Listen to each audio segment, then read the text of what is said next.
বাংলাদেশের রাজনীতিতে এখন সবথেকে বেশি যে বিষয়টি নিয়ে আলোচনা করা হচ্ছে তা হচ্ছে পিআর পদ্ধতিতে সংসদ নির্বাচন।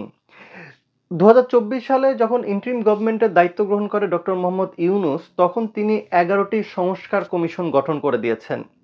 সেই সংস্কার কমিশনেরই একটি প্রস্তাব হচ্ছে পিআর পদ্ধতিতে বাংলাদেশে সংসদীয় ব্যবস্থা পুনর্গঠন করা।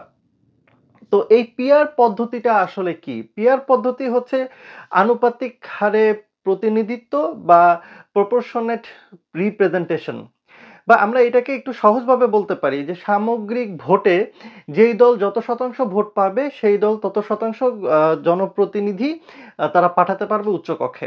এই যে এখন উচ্চকক্ষ এবং নিম্নকক্ষ যখনই পিআর পদ্ধতি আসবে তখন সংসদীয় ব্যবস্থা হয়ে যাবে দ্বিকক্ষ বিশিষ্ট।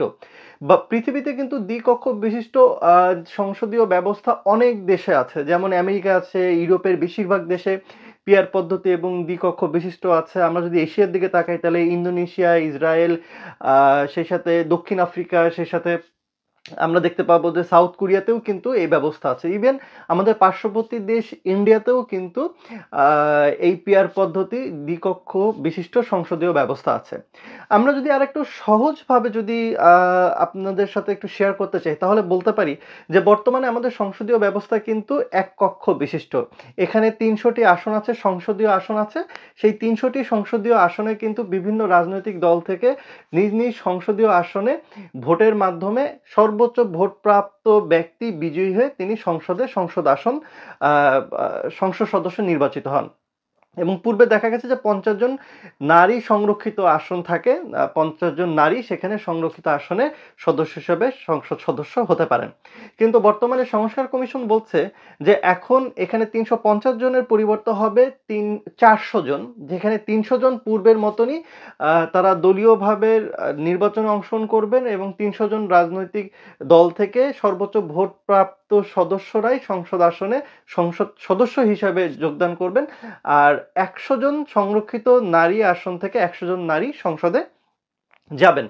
এটা হচ্ছে নিম্নকক্ষ যেটা আমাদের বর্তমানে আছে। শুধু পরিবর্তন হচ্ছে ৫০ জন নারী আসনের জায়গায় ১০০টি সংরক্ষিত নারী আসন থাকবে। তবে এখানে আরেকটি বিষয় বলা হয়েছে যে এখানে ৫ বছর যে সংসদীয় ব্যবস্থা সেটার পরিবর্তে ৪ বছরের একটি প্রস্তাব করা হয়েছে। এবার আসি উচ্চকক্ষ, এবং এই উচ্চকক্ষেই কিন্তু বলা হচ্ছে পিআর পদ্ধতি আ আ হচ্ছে বাস্তবায়ন করা হবে। এখন উচ্চকক্ষ কি? উচ্চকক্ষে আসলে কারা যাবে? নিম্নকক্ষে কারা যাবে? আমি একটু আগে বলেছি যে নিম্নকক্ষে যাবে সরাসরি ভোটে মাধ্যমে নির্বাচিত আ জনপ্রতিনিধিরা যাবে নিম্নকক্ষে। আর উচ্চকক্ষে তাহলে কারা যাবেন? এই উচ্চকক্ষেই যাবেন পিআর পদ্ধতিতে আ সংসদ আসনে ভিত্তিতে তারা হচ্ছে উচ্চকক্ষে রাজনৈতিক দলগুলো একজন করে প্রতিনিধি পাঠাবেন। উচ্চকক্ষে কতটি আসলে আসন থাকবে?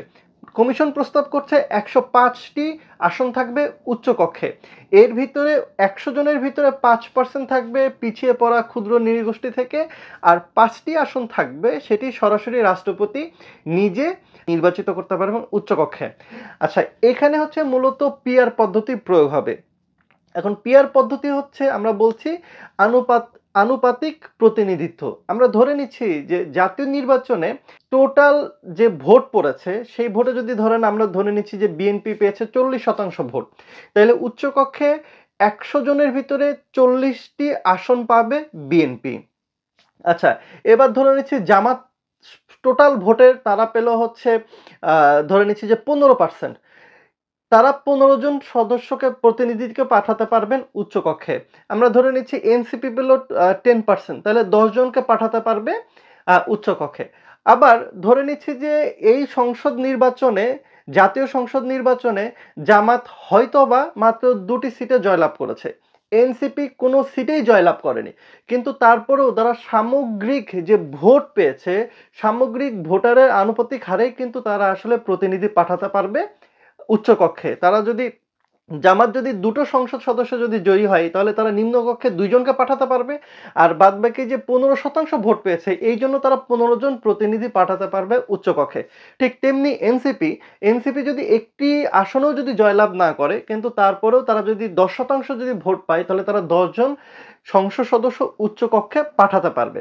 তবে এখানে একটি বিষয় বলা হয়েছে যে উচ্চকক্ষে কোনো দলীয় ব্যক্তি মনোনীত দিতে গেলে টোটাল ভোটের ১% ভোট সেই দলকে পেতে হবে।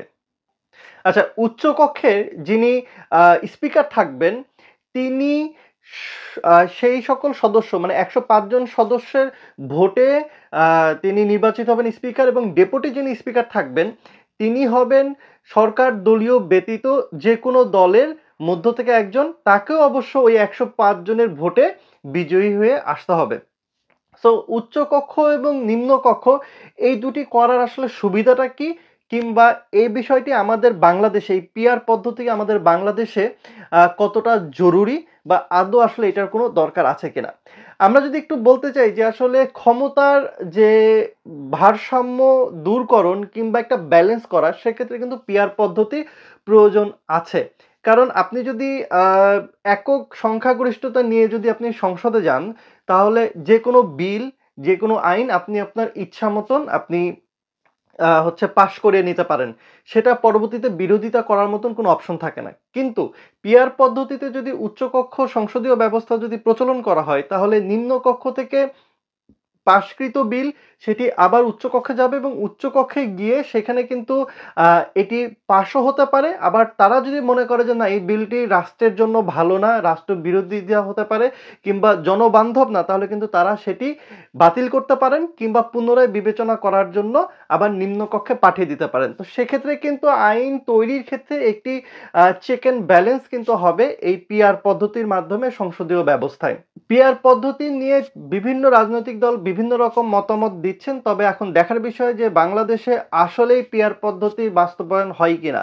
তবে আমি বলতে পারি যে বাংলাদেশের মতন একটি গণতান্ত্রিক দেশে পিআর পদ্ধতি যদি বাস্তবায়ন করা হয় তাহলে অবশ্যই রাজনৈতিক কিংবা সরকারের যে ক্ষমতা এবং চেক অ্যান্ড ব্যালেন্স হবে সরকারি দল এবং বিরোধী দলগুলোর মাধ্যমে। সো এই পদ্ধতি বাস্তবায়ন হলে চাইলেই কেউ ফ্যাসিস্ট সরকার হিসেবে মাথাচাড়া দিয়ে উঠতে পারে না। এর পরের এপিসোডগুলোতে আমি আপনাদের সাথে শেয়ার করব যে পিআর পদ্ধতি কেন বাংলাদেশের জন্য দরকার, এতে বাংলাদেশের সাধারণ জনগণের কি সুবিধা হবে, কি লাভ হবে এবং আদৌ এই পিআর পদ্ধতিতে বাংলাদেশে বাস্তবায়ন করা সম্ভব কিনা।